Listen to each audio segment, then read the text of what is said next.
Join us and our friends as we fall down the rabbit hole of security wonder. If you're ready to see how deep it goes, you've found the right place. Pour your tea. You're not late for office hours. And now, our Red Queen, Tara Wheeler. Hey folks, how you doing? It's so lovely to be back with you again. I'm Tara Wheeler, CEO of Red Queen Dynamics, and I have an elf on the shelf with me right here. Hello. It's good to see everybody. And always glad, as always, to have our intrepid and incredible Jones with us this week. So James and I are actually in the same place this week. We are in Minneapolis just after a team onsite. It's super exciting. So Jones, where are you sitting in the world right now? I am sitting in Northern Virginia. I'm at home today. I get a chance to hang out with you in 2 days for the first time. That's going to be amazing. Yeah, looking forward to it. Yeah. Hey, I got you something that is impossible to get, which is a badge to ShmooCon. So we're gonna talk about going down a rabbit hole. Here we go. I'm gonna warn you on this one. It's gonna get a little bit crazy. Yeah, it's a really joy-filled opportunity to get a chance to hang with James in person. We are sitting right now. Heck, I'm just gonna actually show everybody here. Take a look at this right now. You are looking at the Minneapolis airport. Look, planes. Happy planes. So many planes. I just wanted to show everybody. There's C-12s sitting right over there, and I think that's a C-130. I think you identified it, right? Yeah. This is what I keep a Navy. That's what I keep a Navy veteran around for. Yeah. So we were here doing, as you folks might all know, we are a fully remote company, and so instead of doing offsites, we do onsites. And why would we come to Minneapolis in the winter, James? Well, flights are pretty reasonably priced. It's cheap. It's cheap. Is the answer. It's also, there's more than one reason for that, actually. So we take the opportunity always to go to locations where the whole team is going to be welcome. And some of the folks on our team would not be welcome in every state in this country right now. Like, we don't have the option to do an onsite in, Houston or Miami. These are states where not every member of the team can have a bathroom in every location we go to. And that's a real problem. So as a result, hi Minneapolis, we brought our business dollars to your restaurants, hotels, and flights. Just letting you folks know that it's important and that companies that care about that are going to be bringing more folks, yes, to Minneapolis in January. And oh, what a restaurant it was last night. Oh, well, I had to save money for something, right? So we're all in Mecum this morning, I think, at this point. It's pretty great. So, yeah, it's been a week. We got a chance this morning to volunteer. Folks, we'll follow up a little bit more with you in future on this one. We were at the Aliveness Project this morning, which, every time we come into town, we try not to be tech assholes. Okay? It's... there's enough Patagonia vests in the world, and there's enough people who are busy, just being jackasses. And we like to, in addition to the carbon we generate and the hot air we produce, try to contribute to the communities that we're in. And I think it's really important. It's a part of the values that we've got. Absolutely. Appreciate it. What was that like this morning for you? It was great.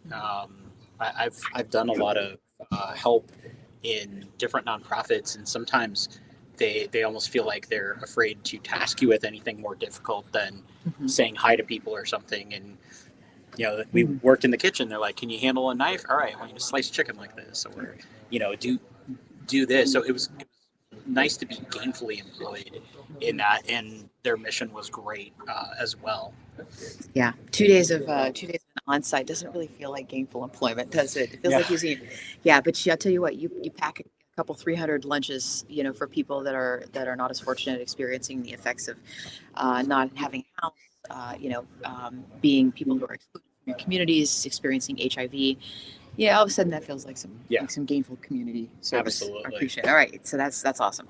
Speaking of shitty things that people have done to our communities lately, James, what the hell happened with K-12 ransomware this week?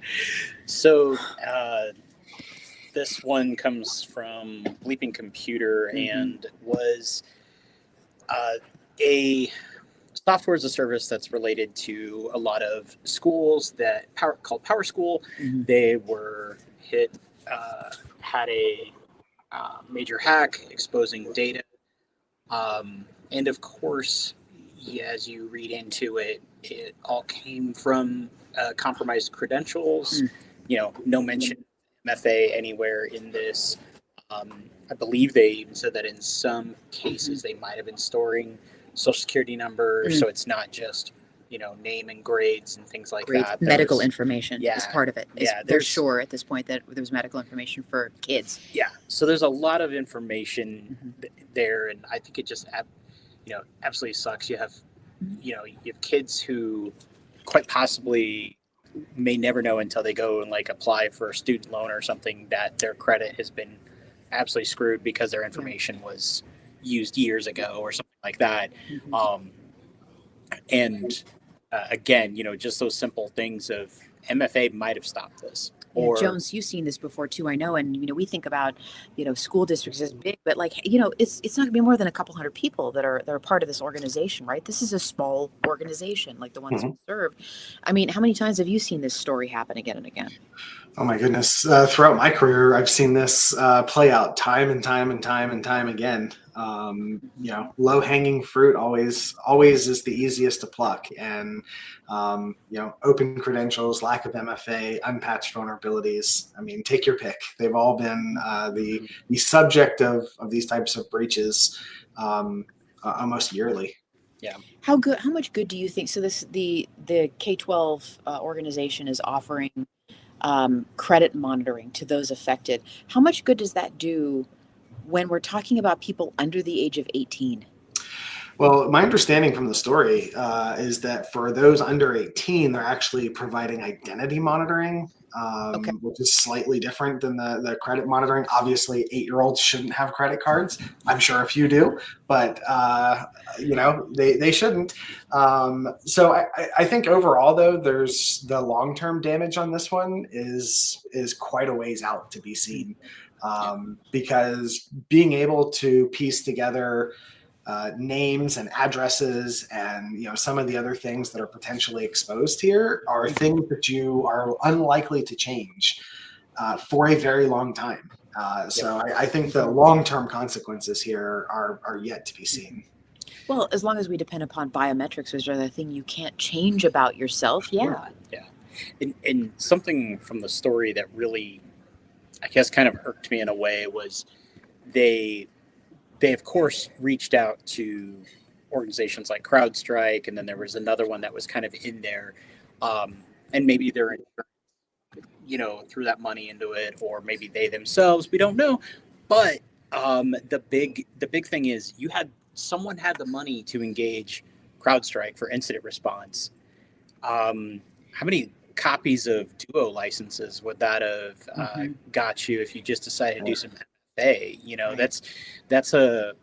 It's always the mess that has to get cleaned up is so much more expensive than the maintenance to try to avoid that mess. It is. And it's like, was it a money issue? Was it they just didn't want to have to deal with MFA? But that's kind of reading in between the lines of it, where most people will say, oh good, they're getting help, but I'm looking at it like they could have helped themselves probably for cheaper. Yeah, I wanted to highlight my favorite sentence out of the entire bleeping article. I was wondering if you were about to go there, James. So I was sitting here with bated breath, but my favorite quote here is, with their guidance, PowerSchool received reasonable assurances from the threat actor that the data has been deleted and no additional copies exist. Because the people who were ethical enough to steal it wouldn't lie about that. I read that and almost fell out of my chair laughing that they even put it in there. I was frustrated. It was a sentence or two before that the sentence before that is a case study. It's 2 sentences before it. In an unusually transparent FAQ only accessible to customers, PowerSchool also confirmed that this was not a ransomware attack, but that they did pay a ransom in order to prevent the data from being released. Here, I'm actually literally going to post that here in the comments. There's so much wrong with this sentence, I cannot even right now. So that's still ransomware. Right? It's first of all, it's still ransomware. If you breach ransomware, we use it colloquially to mean that the data has been locked away from the organization. But in reality, what that just means is that the data has been stolen and that there's a threat to release it. So they're using the word ransomware the wrong way here, which let's not even get into the depths of that. But the fact that this is unusually transparent, that they're telling the truth about the fact that it's unusual is true, unfortunate, and problematic. But also that they paid a ransom even though it wasn't a ransomware attack. That's going to confuse a lot of people, I think, Jones. How would you explain this to somebody? I think the issue or the problem that they had with that sentence is they should have just used extortion, which is really what the Yes. issue was. Right. And that is really where ransomware attacks are moving now, is to straight up extortion or double extortion attacks where they're extorting you for the ransom, but then also secondarily extorting you because I'm going to release the information. Now I kept a copy. I will release it, right? So using that, I think, would have made things a little bit more clear. And I agree with you that saying this wasn't ransomware, but we paid a ransom, is I think maybe clearly a hallmark that the article was written by a non-tech person or was not really edited by a tech person, because we have that extortion word for a reason, and we're seeing so much of this today. Well, I want to follow on. Ramon's got a great comment here. Just it is appalling, and it is the most vulnerable in our society that continue to get targeted. These are kids, for God's sake, right? Not only are they being targeted and they're being extorted, and we don't know what the potential future consequences are, but these are the people that can least afford to pay ransoms and often have the least understanding of what's happening to them, right? And then they're not even being covered by people who understand the nature of the technical attacks that are occurring. It's really frustrating. And Ramon's comment is absolutely right, spot on. Yeah. Why are we having parents who are struggling to provide for meals need to worry about identity theft protection for their 8-year-olds?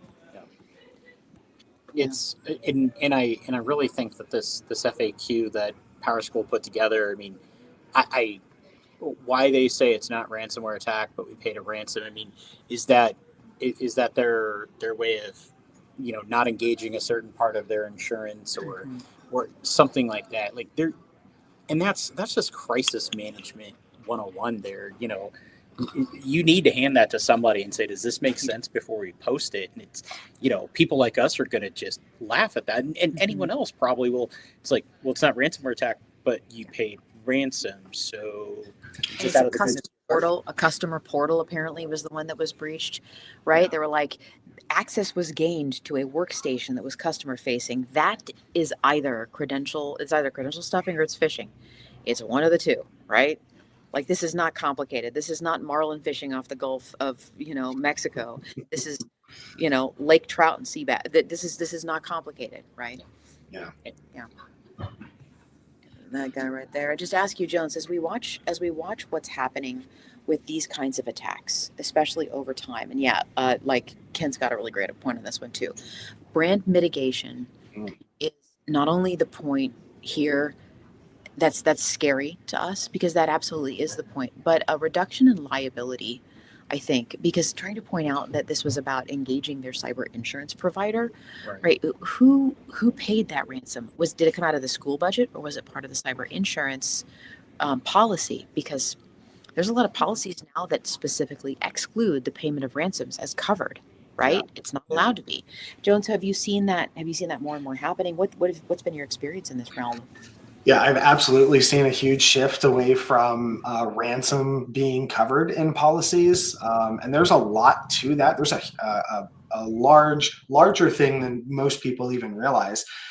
If you look at what's going on the West Coast right now, especially in LA County, all the fires, a lot of these insurance companies that are providing cyber insurance are the same ones that are also covering damages from natural disasters and things like that.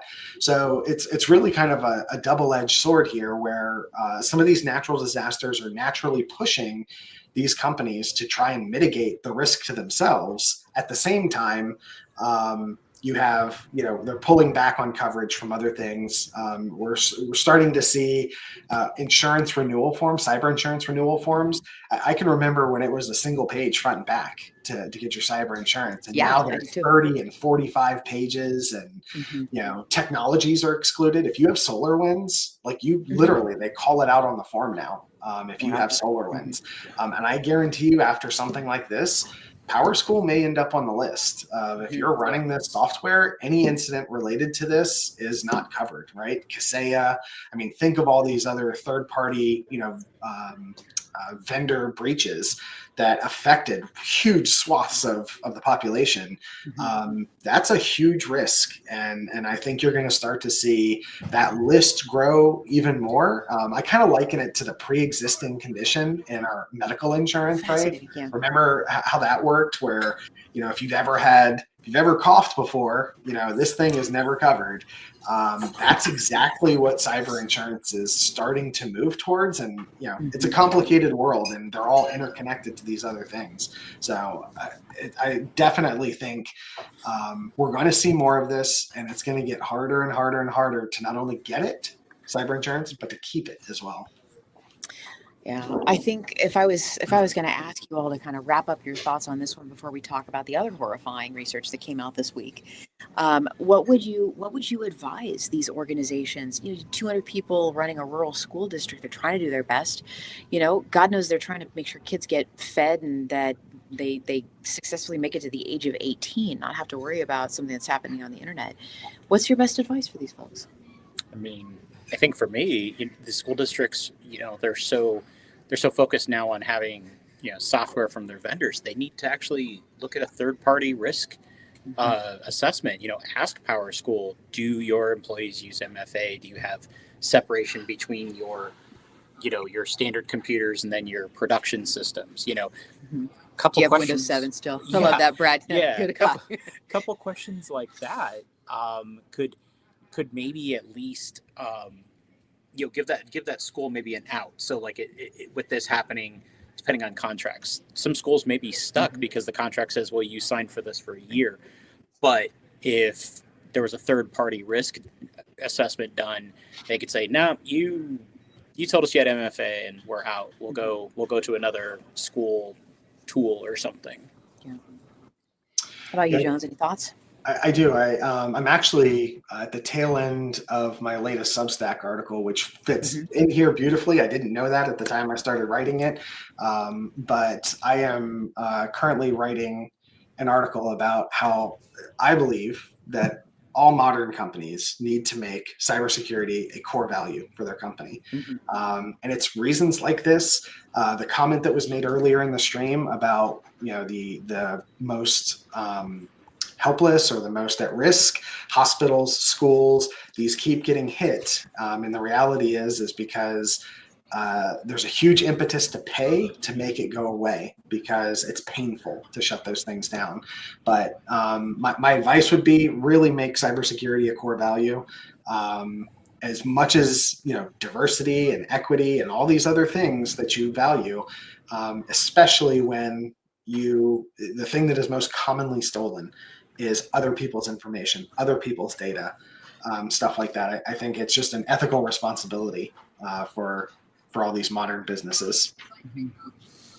I can hear it. Yeah. I'm sitting here thinking right now about how this is part of our ethical responsibility. And it's like we're playing the bangers today, right? We got K through 12, right? And the one out this week that is absolutely heartbreaking is a new set of information about what it means to have a hospital attacked by ransomware. Right now, what we're seeing, and I've posted this in links, but I really want folks to know that this is the title. I'm going to paste this in here into the chat as well too. Let's see if I can throw this on in here. Wait, nope, don't do that. Who knows how computers work these days? There we go. This was a great title, and as an ersatz academic, I'm always jealous when somebody comes up with a really great title. When your title starts with "hacked to pieces," I mean, it means something, right? And I'm going to just spoil this for you right now. Take a look online. I just posted about it on Blue Sky a little bit ago. You're going to see Bo Woods post about it. Andrea Downing called this out on Blue Sky. The original researcher for particular piece was Claire McGlave, actually, interestingly enough, right here at University of Minnesota in the Twin Cities School of Public Health. So I can see that department from here, probably, right? Like, oh, yeah, there it is, right? So thank you so much for your service. Ladies, thank you so much. You're fabulous. I mean, I'm assuming gender on this one. I don't even care. Thank you so much for doing this, because the spoiler alert on this one is among patients who have already been admitted to hospital. If a ransomware event is experienced by a hospital, inpatient admitted mortality increases by 35 to 41%. That is more than a third and almost a half of patients will experience death they didn't have to experience if a ransomware event occurs and they've already been admitted to hospital. Just process that for a second. How do we prosecute someone for murder based on actuarial tables? But how can we not at this point? What do we do? That is such a tricky question, and unfortunately, like we all know, the law takes so long to catch up with technology. So I think that's likely something to come in the future, but I don't think the law is anywhere close to being able to wrap its head around something like this, unfortunately. It's devastating. Like we looked at this, and we were Right. just sitting there last night going, "Holy shit, really?" I mean, granted, using terms like war and war crimes, there's usually a nation state side to this, but just a consideration that you attacked a hospital. That's not even not even okay in the laws of warfare. And so I kind of look at it like perhaps if we can't figure out laws, at the federal and state level, then maybe a military tribunal option. Hey, you attacked something that's vitally important and it resulted in loss of life. It's just a massive thing. It's something in the article that and there was a lot of other down level effects. They had obviously if a emergency department gets shut down because of ransomware, there were impacts to other hospitals, but there was also impacts to people, Black, Indigenous, people of color, where then they maybe were unable to get care, maybe because they were unable to navigate a way to reschedule their appointment or things like that. So there were whole communities that were just flat out not served because of this, or not being able to be rescheduled. And in the entire cost of all this, the healthcare industry is only a 1% loss of revenue from all of this. So it's a problem that could be solved without the hospitals throwing a ton of money at it. So then begs the question of why aren't they? Well, I wanted to point out on this one, why aren't they? There's a couple of good answers to that. And this is something I care about a great deal too, and did research on in 2020, 2021, 2022. I will rarely post something like this, but folks, I did a lot of looking at why we don't prosecute people for ransomware attacks. And I want to throw this up there, kind of really quickly. Inside this article that I'd written with John Lord Alderdice in the United Kingdom, we discussed the specific case, and this is a fascinating and horrifying case of thing that many of us, I think, remember at this point. It's the woman who died on the way to a different hospital when a Dusseldorf hospital experienced a ransomware attack and her ambulance was routed elsewhere. If she had, we believe, gotten care in time, she would have been okay. As a result of not having access to health care, she died. This is devastating. Yet, one of the things I learned from Lord Alderdice, who is a practicing psychiatrist, is one of the challenges we have is there's no way to write down on a death certificate that someone died from ransomware. There's a primary cause of death and a secondary cause of death. And what they would describe in the medical industry, what ransomware is a tertiary cause. There's no place to write that down, right? You say somebody died because their heart stopped because they lost all their blood. Somebody died because they had a heart attack or a stroke or whatever, but that you can put down, you don't put down car crash, right? You say like exsanguination or something. It's very it's, pardon the pun, a bloodless way to describe the situation. And with ransomware, you can't say, look, this person died because the truck she was in didn't get her to the right place on time. I don't know how we say that to people, right? I don't know how we prosecute people for statistically killing people. I mean, otherwise there'd be a lot more billionaires in prison. Am I wrong? Right. Well, and I think there has to be that kind of attack. If you attack a hospital you as the attacker has, have to realize that you could cause this, and to then continue on. I mean, that kind of seems to meet the criteria of depraved indifference. Well, in the article that I wrote with Lord Allardyce, what we're describing it as is, especially for WannaCry, which is the thing that we cared about, that was a war crime committed by North Korea. North Korea is in a state of war against the United States, and they attacked clearly marked hospitals. WannaCry attacked hospitals, knowingly, understandably, carelessly, like deploying mustard gas in a city center. Okay, and this is absolutely that contravenes the Rome Statute, Articles 7 and 8, war crimes and crimes against humanity. Absolutely. Like they had a big freaking, when people access hospital systems, you know it. You know it when you're doing it. It says, this is a hospital system. And same thing happens when you access things like visa systems for travel or government systems. If any of us have like gone to login.gov or the IRS, like you have to do a thing like you are accessing a government system. You should be aware of that right now. And it's a federal crime to do stuff here that might not be a federal crime someplace else. So that's important. I don't know, Jones, what do you think is the answer on this one? Solve the whole problem for us right now, immediately. The podcast has another 17 minutes to go. Go. Oh, good. We'll have time left over. Cool, absolutely. Get a refill at the bar. It's good. Yeah.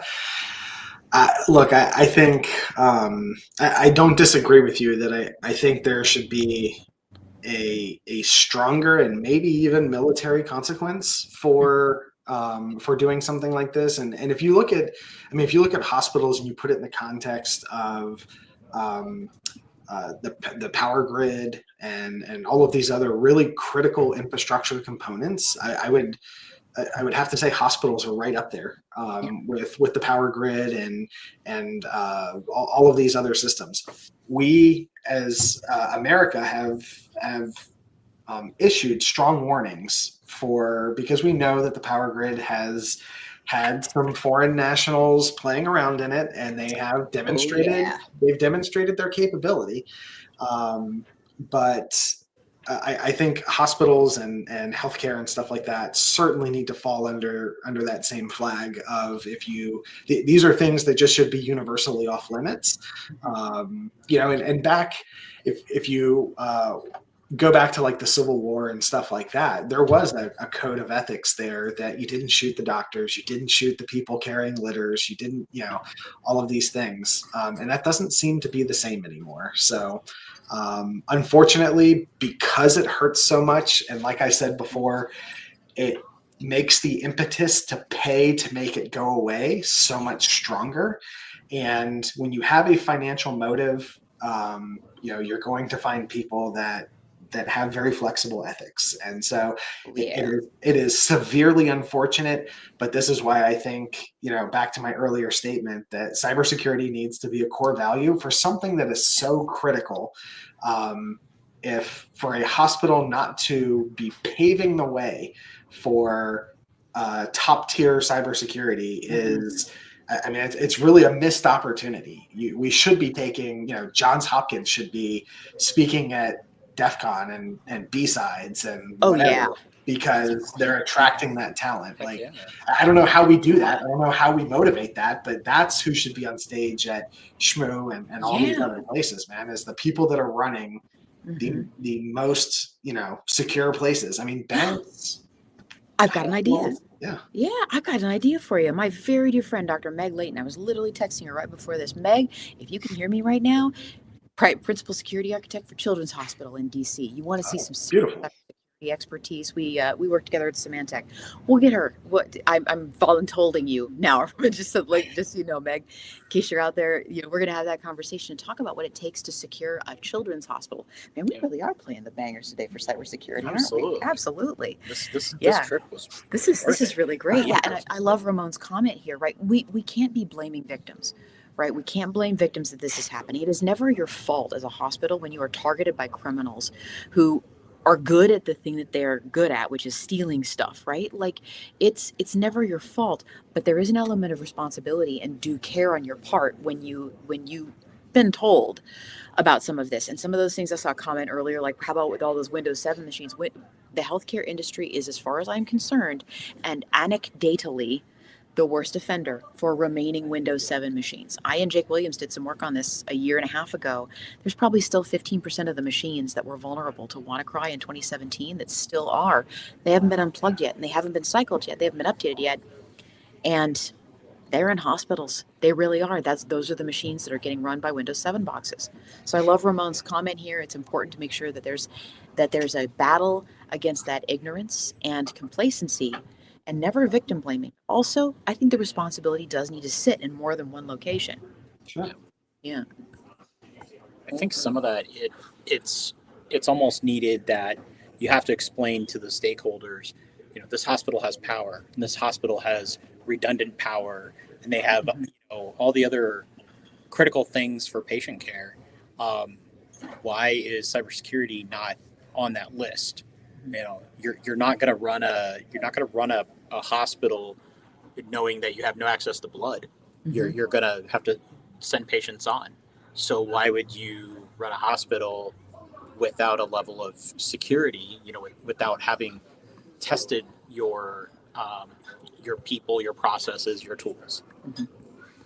Strongly agreed. And I don't know how we go to a place now where we correctly seat responsibility while always putting 100% of the blame on the criminals who are hurting people, right? They could just not do that. That'd be great, right? But we're all living in the same world here. And again, we focus on these. We talk about like the healthcare industry. We're talking about individual organizations.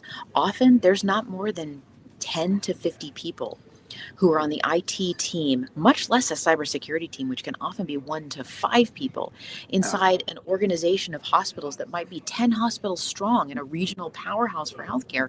And they've got 50 total people on tech. Half of them are like level 1 analysts, technologists, technicians who are, they're making sure that bolts to ceiling to carpet, that the wires are still running, and there's maybe only 4 or 5 people with some cybersecurity expertise. There's not enough hands to do all of the work, and so they need some of that support from, I think, the community and understanding from leadership and budgeting to solve the problem. Absolutely. It's a small business. It is. Yeah. That's rough. I'm looking right now at the planes running around here right now. You want to talk about a critical industry? So I'm looking and I'm looking. This is so much fun for me right now. I love plane watching. Does anybody like plane watching out there? Yeah. Planes. I like planes. Planes are so cool, right? I know. And they're running some of the military planes right here out of MSP. This is great. And by the way, folks, it was actually completely unintentional. Our clients are managed service providers, managed security service providers. We did in fact go to MSP for our on-site. Come on, don't let me hang. Ding, There we ding. go. You got it. Oh my God, he's missing the fist bump. I'm not cool. I'm not cool. Also plane. But I don't feel like you're cooler than me. Fair. That's fair. This is so good. Oh, you're watching the plane go past? Yeah. I mean, and I feel like there's a lesson to be learned there in education and healthcare from aviation, which is checklists matter. And you are personally responsible for the updates and the regulations that pop every year. And as a pilot, as anybody who's part of the aviation industry, FAA pushes new regulations every year, and it is on your head if you don't know them and abide by them. I don't hate it. That's another industry, though. I mean, not to go down another rabbit hole. CrowdStrike showed us exactly how intolerant the airline networks were. You look at the ones that completely fell on their face for weeks at a time. Delta. God love them. Delta, Southwest, all their crew scheduling and management and all these other things were so horrifically impacted. Yet their airplanes could fly with a single engine and half a tail, and they've got 4 oxygen sources, and there's all of this redundancy built into the thing, but not the systems that make the thing go. And so that's just another example of hospitals. It's true. I think they always say lessons or rules are written in blood, and I think the redundancy that goes into aircraft, there's obvious reasons for those, and they don't look at the crew scheduling. They don't look at those parts as a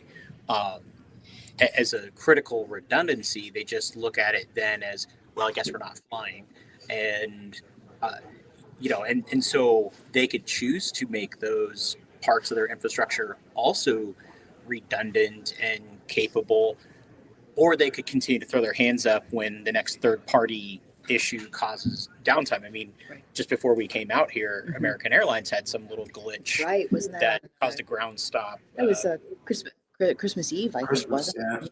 Yeah, it was an internal issue. Yeah. And luckily they resolved it fairly quickly, but they need to start looking at those other systems. Like if your job is to put planes in the air safely and put planes back on the ground safely with people in them, then you really need top to bottom to look at where is the redundancy, how could we avoid situations like with CrowdStrike. Well, not just redundancy. I wouldn't even describe it as redundancy. I would describe it as resilience, but also never-ending failover mechanisms.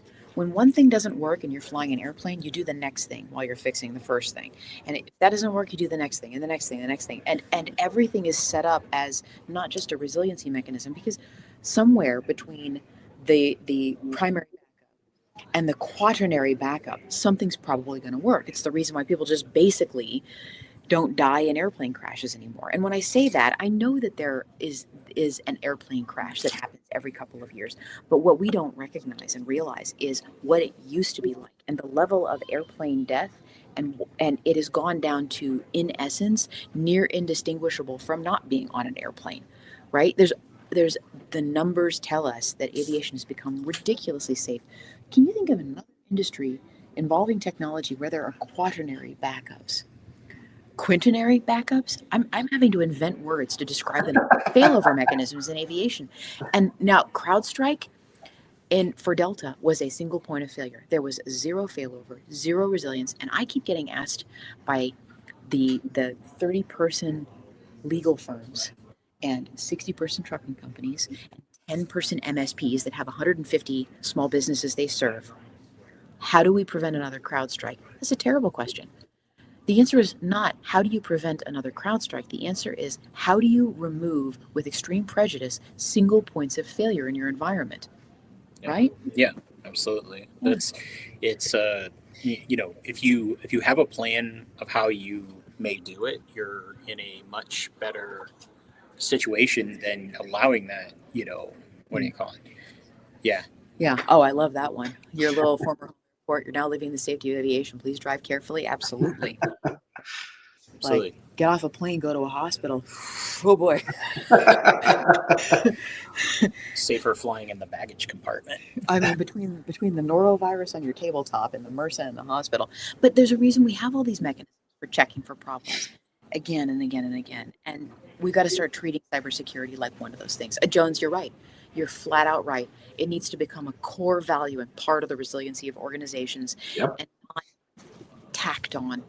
It really does. Was it GS Knows Linux? That's an amazing one. I would thumbs that up if I could. I didn't even know I wish we could send like little thumbs up or little stars or hearts or something like that.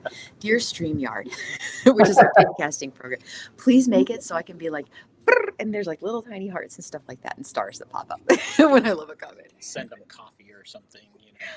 I love that idea. Cool. We need a button that's like every time somebody like drops a great comment, we just like chuck $5 at something awesome, like Black Girls in Cyber, or the Children's Hospital in DC, right? That's a great idea. Absolutely. Yeah.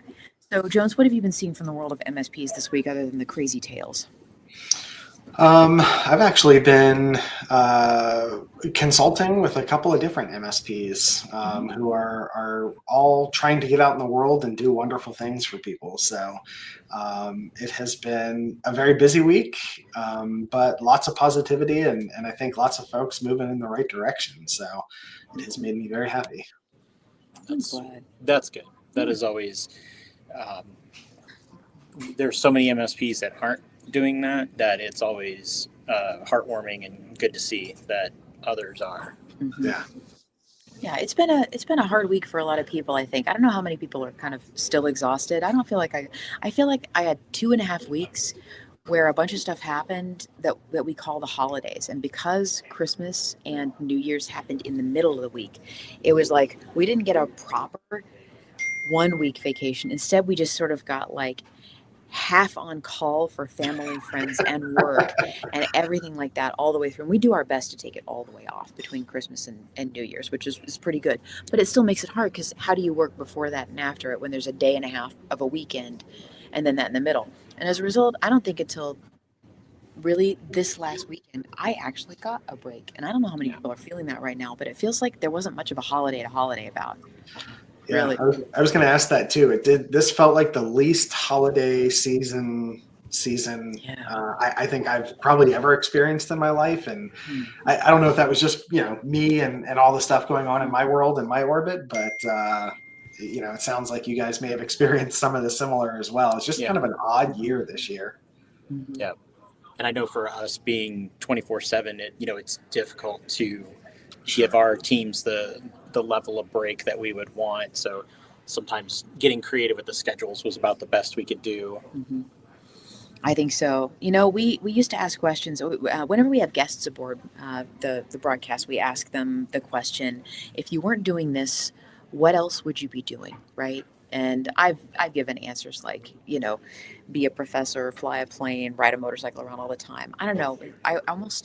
Um, I almost don't want to ask that question right now. Instead, maybe we'll ask a more hopeful question right now, because that is a wish question. And at this point, if I ask you guys that question, you may just like take off and go do it. It's like, don't do that. Don't leave me. So speak it into the existence. Speak it and it will come to be. So instead, how about James? Let me ask you this, and Jones will ask you after that. What's something that you hope for this year that you think can actually happen that we can hope for? Maybe work a little bit towards but what's something that you hope for that's reasonable that we can have? I think, and just to stay with the cybersecurity, but that businesses and even just people stop thinking I'm too small to be hacked, or I have nothing somebody wants. I mean, that makes our job infinitely harder, because now we have to spend time just to break down that myth that we could be working on actually securing their environment or securing things. So I think that might be my hope, wish, whatever, for 2025. That's a pretty good one, and it's reasonable, and it's something we can get to a point about. Yeah. What do you think, Jones? What are you hoping for this year? I think I'm going to kind of double down on the theme that we've talked about here today. I'm trying to speak it into the world again with my Substack post. I'm going to try and get a conversation started. I hope that we can inspire a trend of really making defensive cybersecurity a top priority for every business, every modern business. And I don't care if you make hot dogs or horseshoes or whatever, it doesn't matter. But I hope we can start that trend. I guess that's my hopeful side. We've witnessed a lot. We've seen a lot. We've lived through a lot. And I'm hoping to start that trend like the wave in a football stadium. I want to see all the arms going up, at least on one section, and I would love to see it ripple throughout 2025. So that's my hope. That's awesome. That's beautiful. I love it. If I was going to have anyone hope for this year, I think it would be. I think that the people inside that K through 12 system, and the people inside the hospitals that are experiencing these issues, and people in every industry where this isn't their job, cybersecurity isn't their job, but there are people who work inside those organizations that are in cybersecurity, right? Like you can be like the 5 cyber people inside a 15,000 person healthcare organization. I think they feel really alone.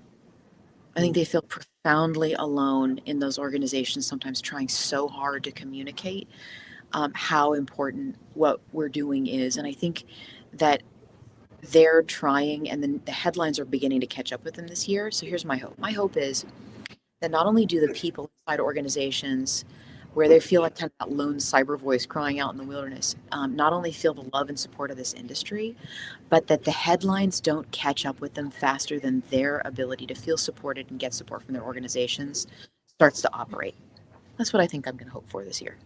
Nice. Yeah. I like that. Yeah. I hope for that.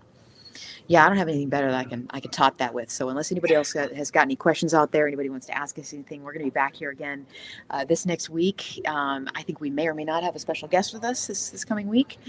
Jones, you're always special to me, so we get a chance to have that conversation as always.